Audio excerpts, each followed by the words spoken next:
on here real quick. And out, right? But what I'm doing is actually delivering high value to the American people so that we can overcome this obstacle known as the collapse of society economically. Talk to my people, they're not going to be making much noise. So I wanted to, before they get started, I signed off. But look, what I wanted to go over here real quick is we can get back to this real quick. About 5 minutes, 10 minutes, we should be done. And take a look at this. So what it was the greenback, right? Here it says, make sure I got you on the screen here. Yeah, we're good. So over the past year, it's saying that the greenback had appreciated against all the 15 major trading currencies, with the exception of the peso. So the peso stronger. So the dollar appreciated to its highest levels versus the yen since the 90s, which forced the Japanese Ministry of Finance to intervene in global capital markets to prevent the yen's further devaluation, right? Blah, blah, blah, blah, blah. So it gives you, it says, this stimulated calls for some concern, some corners of political spectrum and select investors to devalue the dollar, something that has not been attempted since the Plaza and Louvre, if I pronounced that correctly, in the mid to late 1980s. So this is important. That's why I wanted to make sure I signed back on and gave you this, because I missed it. Attempts at talking down the dollar or outright intervention tend to be organized around narrowing the trade deficit, forcing domestically owned foreign manufacturing to return to the U.S. and competing for votes in the electorally rich Rust Belt. These efforts are no substitute for tackling more difficult problems like large government deficits in the U.S. or chronic underconsumption in China. So we know we had this issue where a lot of stuff left America, went to China, for example. These are the periods of time where they try to bring it back, of course, sell you the dream, get you to vote so that you can become property of the United States, right? But what it's saying is why intervention almost always fails. This is why it's so important that you understand why I'm delivering this cryptic message to you. And then you get your family, your people, your organizations, your community together. Call me for help if you need it. Send me an email. This is what I can help you with. This is why I talk about this sort of stuff, because it's what I'm focused on. And we can curb this so that it doesn't affect us the way it did historically, right? Which we know wasn't good. So the 5 decades since Richard Nixon ended in convertibility of dollars to gold in August of 71 have taught us that attempts to intervene in global foreign exchange markets have almost exclusively failed, they say. While central banks or finance ministries can intervene in global capital markets to support or depreciate a currency in the near term, it is difficult to sustain such action. See, this is why you hear me talk about sustainable communities.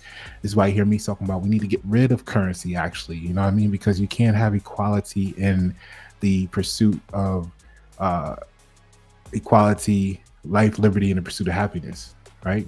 In a currency-based system. It has to be free. This is why the irony is such that they call it a free market. They call it free enterprise, but then everything costs you something. You got to check yourself to ask yourself, why do they use the word free, but it's not free, right? Like if you went into the store and it said, buy one, get one free, but they said, well, you got to pay for 2, you would feel like something was wrong there, right? So anyway, moves to bloody in the nose of speculators or the stem outflows of capital short of more drastic actions like imposing capital controls or ending convertibility can work for a few days, weeks, or months, but they rarely result in significant structural change in currency valuation or capital flows, right? Basically, they don't last a long time. Now, here's the thing. It says, unless interventions by one government authority are supported by trading partners, central banks, and finance ministries, such actions cost a lot and have inconclusive outcomes. But here's where it gets dangerous. So recent reports by Bloomberg found that the Japanese monetary authorities bought over 50 billion in yen to stem the decline of the currency during the week of April 29th to May 3rd. So the action resulted in the appreciation of the yen from 160 to 152 against the dollar, with no guarantee of that level to be sustained.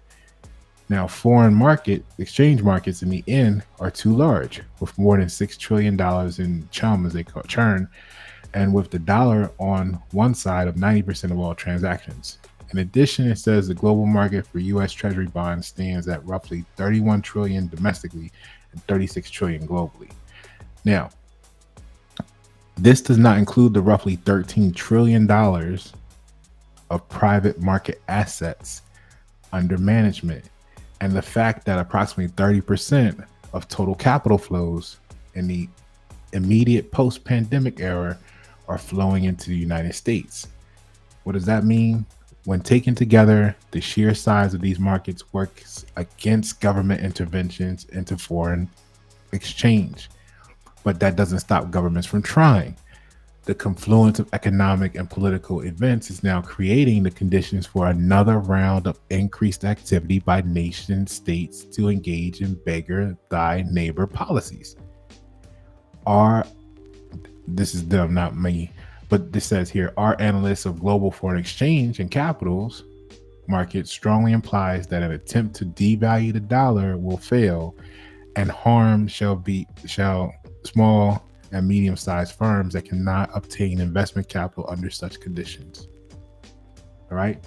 So during the 1980s, developed economies were facing the perfect storm of currency weakness against the dollar when the U.S. monetary and expansionary fiscal policies moved in the dollar's favor. The Federal Reserve had jacked up short-term interest rates to 18% to slow inflation, while Reagan-era government spending and tax cuts were extremely expansive. Interest rates and growth in the rest of the world failed to keep up, which resulted in international investors flocking into the high returns on the U.S. assets, augmented by the dollar appreciation. Now, that all sounds good, right? But what it says here is all of the above resulted in a serious trade and economic imbalances that caused the American governing authority to engineer a coordinated attempt to devalue the dollar. Picture it like this. This is what I hear it saying. Let me know what you think in the comments below. All of this stuff causes reasons for everybody to jump into the dollar. The dollar goes up, people start spending, and then there's a massive collapse because all of a sudden everybody pulls out when the prices of the products are too high and it's not moving. Investors pull out at the peaks or what they feel like is a peak. Then all of a sudden there's a massive collapse, there's a massive run, and then you wind up in the Great Depression.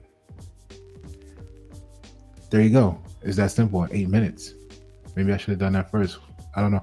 Check the other video for all the content of how we got to this point to make this part so simple. But yeah, consumer producer mindsets. More people become producers.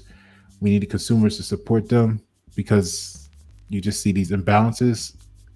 If they're left unchecked on our level, we're headed for self-destruction. Headed for self-destruction. All right? Pasha Paro, YNS7.